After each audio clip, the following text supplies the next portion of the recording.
Okay, hi everyone. We're just going live at the moment, and so I'm just sort of killing a little bit of time just to make sure that the people that are watching live on YouTube do get to. Okay, hi everyone. That happened. We're just. Okay, so we are live because it just started coming back at me. I am going to actually pass over to Philippa to start proceedings this evening and do our acknowledgement of country. So, hoping that everyone can now see Philippa. Good evening, everyone. My name is Philippa Schaffer. As you can see, I'm the chairperson of the board of Grain Inc. And I'm delighted to say that we in the Grain Store are on the traditional country of the Yorta Yorta Nation people. And we acknowledge them as the traditional owners of the ancestral lands, waters and skies. Yorta Yorta Nation comprises 8 different clan groups where the Yorta Yorta language is spoken. The Kalthaban, Walifiga, Moira, Yalapna, Bangarang, Kwat, Yalaba, and Gurai Ilium Warung clans. We pay our respects to their elders past and present and future, and to elders from other communities who may be viewing this.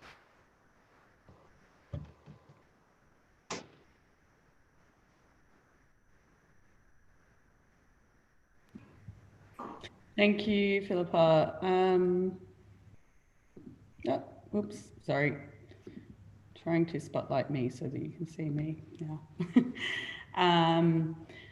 Philippa, can you just give me a thumbs up if I'm filling your screen? Yeah, great.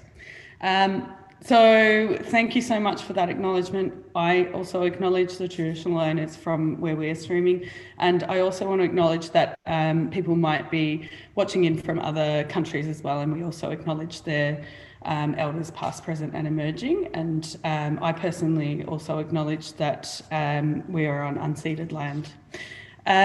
So I have had the absolute honour of working on this exhibition. I've just realised we've got a view of an old poster there. I'll just move the thing a bit. And I am going to show everybody the work that is in this show. It's a beautiful show. It's been a really interesting learning experience for me working on this particular show, and I'll explain why in a moment.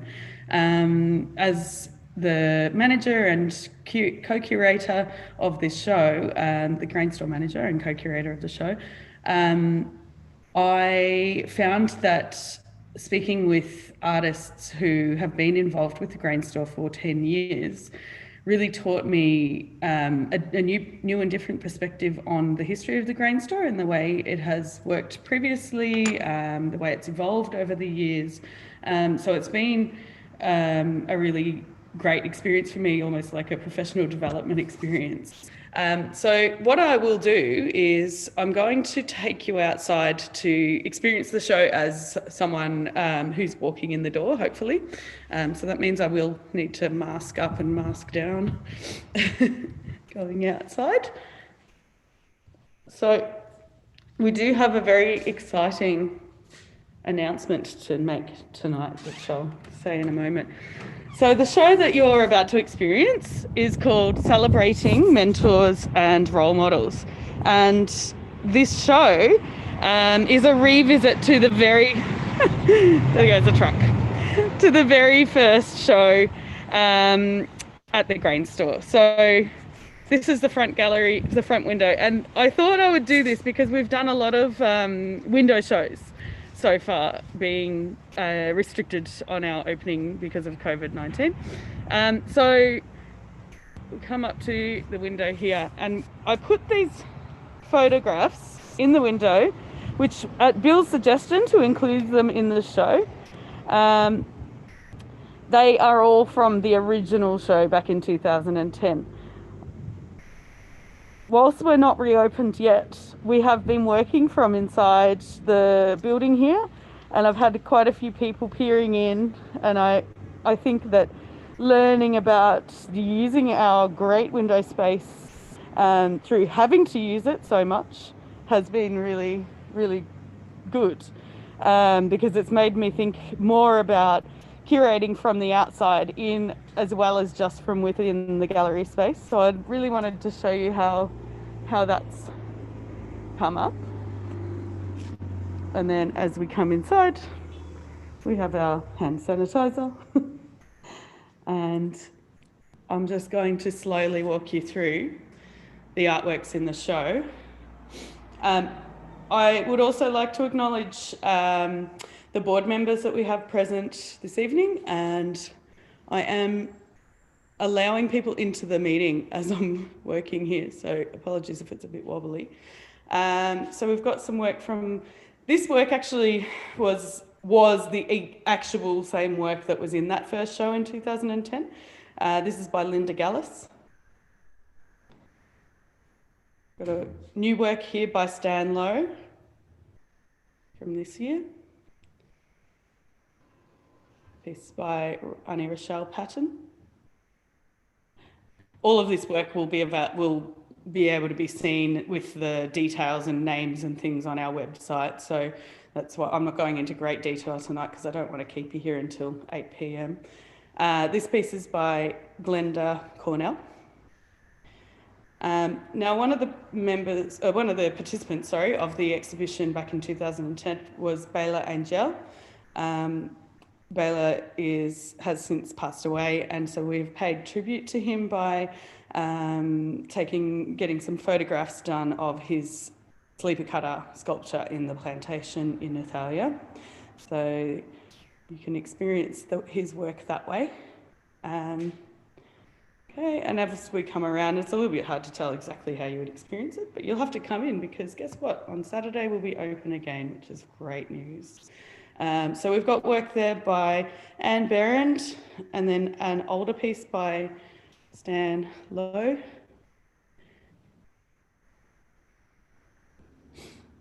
A new work by Linda Gallis. New work by Joan Harding.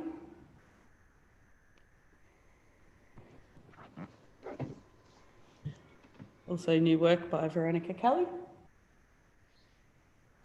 Newish, last year. And we've got a piece behind me there on the right, also from last year by Veronica Kelly, and on the left by Sue Heberley. And then another piece there by Glenda Cornell. It's, as you can see, it is resined on the front, so it's very shiny, a little bit hard to see on the film.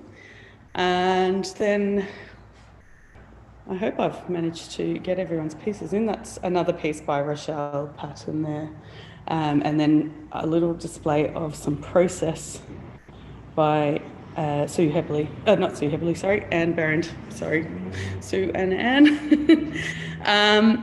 Now, I have done a couple of interviews with artists, and I do plan to do more, but with lots of different things happening, obviously, it's not always possible to get everything done by the date that you want it done by. So what I will do is, as I do more of those, I will share them on our website and on our social media. So I'm just standing here because I'm going to play you some of an interview that I did with Glenda Cornell. Now, hopefully this shares okay and comes up okay. The quality is not incredible. I had to get it rendered, and this, I'm not a filmmaker, basically. Philippa, can you give me another thumbs up if you can see something that's about to play once I press play? Yep, beautiful. I loved the concept for the show being about the people from the town or nearby who were helping raise up that next generation of artists, or not even generation. We always talk about this generationally, teaching generationally, but I don't think that's always right, because I know that I've taught a lot of people my age and older than me in art, and I think that's really important. I've taught people from 3 to 96. Yeah. So it's like, there's such a broad range of people that want to actually express themselves, and and not only just express themselves. It's a hobby, or it's something that they need to do. It's a need. And it's also therapy. I find it's the best therapy, and you could possibly, give to anyone who sees art. Yeah. Have you been using it as therapy in this time? You bet. You can't be tidy as an artist. I think it's really difficult to be tidy. When I'm working at the studio in Whistle Stop in Echuca, I've got to be conscious of it, because I can't have people tripping over stuff. So I'm very conscious of keeping things tidy there. But it's harder. It's actually harder at Whistle Stop to keep things tidy. But I do enjoy working at Whistle Stop, with people coming in. Because they give me the reaction that I need to find out whether the piece is finished or if it needs more work. People don't realise they give away a lot with just a reaction. I guess that's why a lot of artists find it hard to do what you do, where you have your studio and your process on display all the time. And I love that. And I don't mind doing that for people either as an artist. But I know that some artists have to be dragged kicking and screaming to do that. That's right. They find it difficult for people to see what how they go the process. No, that doesn't really. It's good. It's good. Yeah. I wonder if that's a little bit. Kids are the best. Yeah. Kids are so honest. Kids will say, "Oh, what's that?" Yeah. Or I love it. Or rainbow colours. Kids' reactions are great. Love kids' reaction. I guess we, like, as an art teacher or a tutor or whatever, in that space, you do. You just have to have it open, don't you? You have to give out what you do, and maybe that's the difference. If you've done that, it doesn't feel like it's very rewarding to do that. To allow people into your space to see what you do and how you do it, and let them be inquisitive, and because then they relate it to whatever they're doing. That's the beauty of art, I think, is don't necessarily have to be an artist to be inquisitive in art, but it could relate to something else. It could be related to, their work or whatever. But it's just exploring different ways of doing things. To me, that's what art is to me, is to explore different ways of doing things and push the boundaries and see what we can do here, and how can we use this, and and I love to use nature in what I do. I like to use the bush. I like to use animals, birds in what I do too.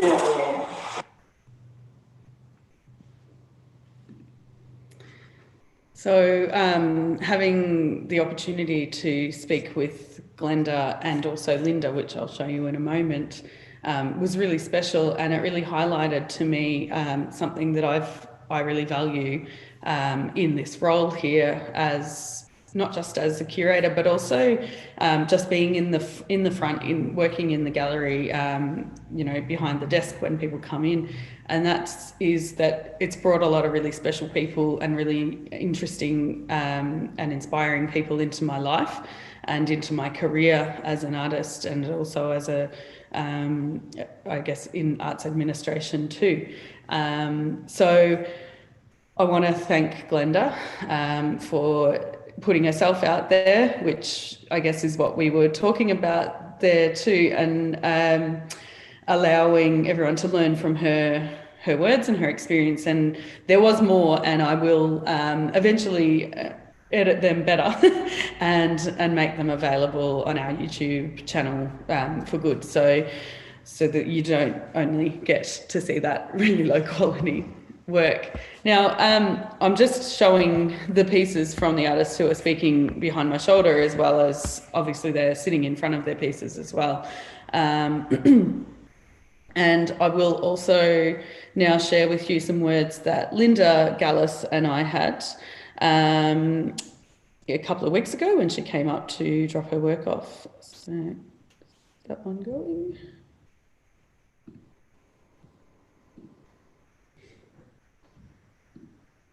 And it almost always came back to this sense of perspective and structures, and I think I started to realise that my interest in buildings and structures and things was really deep. And I think it came from my dad being an architect and watching him doing all his drawings and copying his drawings. You know, we were talking about the perspective stuff, and how, you know, when I get a big canvas out, one of the first things I do is I think about the perspective. Where's that point going to be, or are there going to be two, or whatever? And then I start drawing it up, and it's just sort of something that I just do it automatically, and I get usually quite a lot of depth happening. So when you're doing your painting, it's a fluid thing. You can chop and change, you can take the whole thing off or whatever. The shed painting series, I did 11. I put them in the convent gallery. And there was one painting that was a little bit quirky and not quite as, well, it was real, but it was, I added a chair in. And the chair was real too. So it was a picture, the work from a photograph of the veranda of the house. And it was an old, horrible green-grey, filthy chair. But I put a Marimekko print on it. Oh, cool. Bright red and pink and black. And then I scruffed it up to make it look like somebody had sat there and all that. And I called it the best seat in the house. Well, it was the one that sold. And everybody who's seen my series says, yep, that was the best one. Because it was a bit quirky. And I thought, yeah, I need to kind of move on a little bit into a little bit of something. And that's what I was saying about putting the dogs in it. Yeah. You know, instead of just having the structure, it's almost like a photographic record in a way, if you just have the structure. Although it doesn't really look exactly like that. The colours are completely different. And these dogs are actually at the studio, they're owned by my friend whose studio, I have my studio, a second studio, at her farm in a little old cottage. And they're her dogs. Cool. And at the time I tried to paint a made-up dog, and it was a total disaster, and I kept having to, you know, paint over it. And then I thought, well, I love her dogs because this one's a coolie, and that's sort of like a cattle dog, but it's a bit rare because it's all white and got black spots on its ears. And this one's a cross between a dingo and a stumpy-tailed cattle dog. And then this one is an old greyhound. And they have this sort of relationship where he's the boss, she stands in the sidelines, and this one's so old, she's always in the distance, and she's kind of like the boss. And so I just thought, I mean, I don't know if anybody else will appreciate the dogs being in it, but for me, it just makes it a little bit more of a story. And that's what I'm trying to do with my work at the moment. Narratives. I think narrative is really important in what you mentioned before about the life in the painting. The idea of there being life amongst something that is static is really great, and that's what I'm into at the moment. And I love that the dog, that white dog at the front, has that uniqueness, and that I love dogs that have that sort of dappled ears, or, you know, like, oh, he's got a real weird spot in his tail, he'd never be a breeding dog, but he's yours or your friends that you share the studio space with or whatever. That I think is much more interesting than a, you know, Christian. And the fact that he's looking that way and she's looking that way, because this girl is really the boss. So, the distant boss, the overarching. The other dog that I put in was looking towards the perspective, maybe looking at the picture.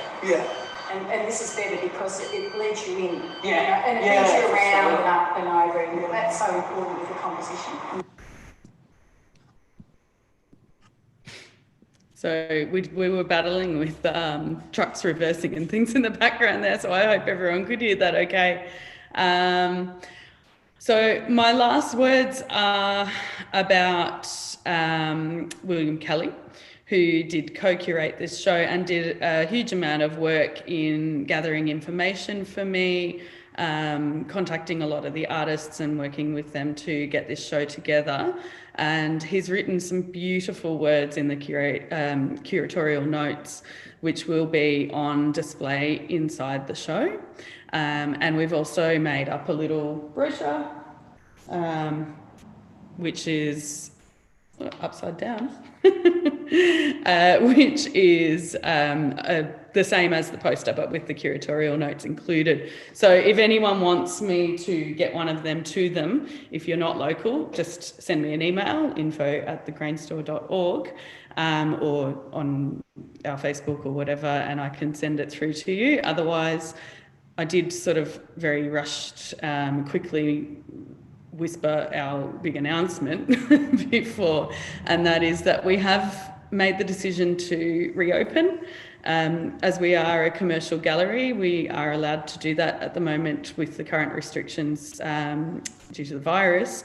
So we will have a COVID safe plan in place. We will have things like sanitizer, signing in, etc. We did reopen in between the two lockdowns before, so some of those things will be the same, but there are stricter rules now. So if you are coming in, then we would really like everyone to, obviously, you have to adhere to them. So not that we'd like you to, we are making you. So thank you so much to everyone for coming along. I'm just going to show some different artworks behind me so that I'm not just featuring the two interviewees. We are happy that we're not having, hopefully we're not having to do online openings only again in the future. This is our final show for the year. It will be up until the 19th of December, which is our last day for the year before our summer break. So fingers crossed by February next year, we might be back to able to have people in the gallery for openings and gatherings, but who knows, you know, we've learnt that nothing's certain this year, that's for sure. So, but we do hope though that we can include some kind of live streaming element to our openings in the future.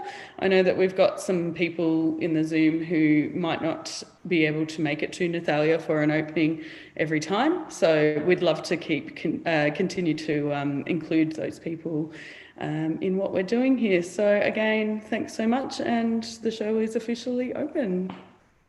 Do you have any more words, Philippa? No, very well done. Thank you very much, Kristen. Thank you. Bye. Yes.